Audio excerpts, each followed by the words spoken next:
dal leen ak jàmm politique ñi ko xam dëgg dañu ne bul ni mukk ci lenn wala ci kenn koo xam ni yéen a bokk làng gi la tax ñu wax ko te itam te tax ñu war koo gëm moo di ne suux bi nga tere nit ci sa nak ëllëg moom ngay soxla ci nagam mu war a suur sa cin suur say militant maanaam may la ndam tax ndam loolee foo ko dégg dem jëli ko wala nga seeti ko l'observateur ne way politique yi foofee la ñu toll ci élection présidentielle yi ñu jàpp ñaar fukki fan ak juróom ci weeru février atum 2024 ku nekk yaa ngi ràcc jëmale ci sa kanam di naan yawa ñi ñu jox tikke ngir ñu tukki ku ci mel ni Idrissa Seck Déthié Fall ñoom jël nañ place ba toog tey xool ku nu àndal ñi nu teree tukki ndax amuñu tikke ku ci mel ne Abdoul Mbaye Bougane Gueye Dany ak Aminata Touré di xool ku nu yóbbante seeni bagage journal Futurs Médias bi ne Aminata Touré moom Ousmane Sonko la jox valisam ne ko koo yabal ma yóbbante ko Mimi ne ci yii élection candidat Pastef la cee jàppale Amadou Ba mi mu bëgg a jaamaar lool ca geneen wet ga ne élection yi nu dëgmal ca premier tour ba la koy gañee ñu fekkaat ko ci Les Échos moom Amadou Ba mu naan àndul ci ñu randal élection yi nañu respecté calendrier électoral bi lu aju ci xaajaloo gi am ci seen biir ñoom waa coalition Benno Bokk Yaakaar Amadou Ba ne noppi na ngir sol dàllam tàllal loxo ngir dajalewaat ñëpp ba ci mambay ñaa mi ko dëkkee ŋaañi ci Direct News mu fay leeral ne commission d'enquête parlementaire bi ñuy ubbi ci assemblée nationale Amadou Ba ne lim ci mën a wax daal moo di ne dogalub conseil constitutionnel moom kenn mënu ca lu bari bés bi la journée commission d'enquête parlementaire boobee li ko tax a jóg moo di leeral Karim Meïssa Wade mi waa conseil constitutionnel gàntal ab candidature am ndax ñaari nationalité te ay ñoñam njortu càkk lees waxul ca ñaari membre yu bokk ca conseil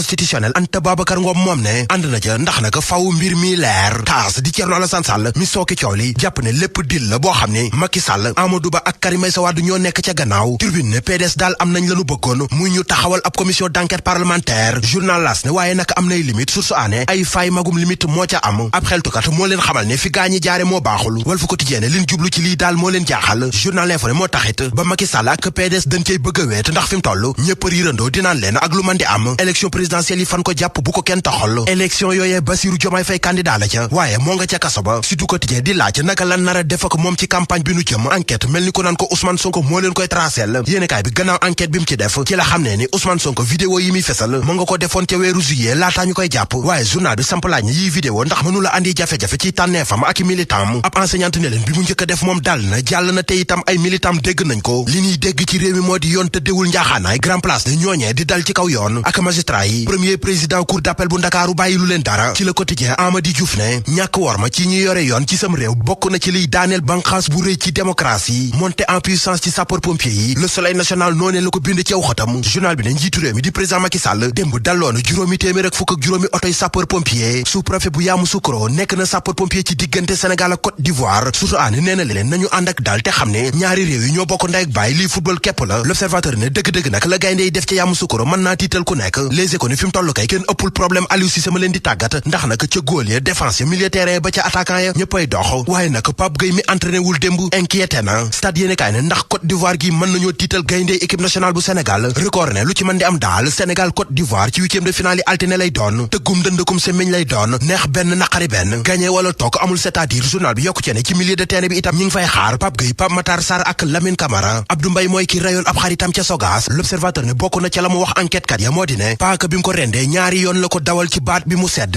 Tribune ne xaw tuut lu ni mel am démb ca Touba ca quartier Daaru Minam lan jàppe benn waxambaane bu tàmbali woon a rendi xale bu am juróom benni at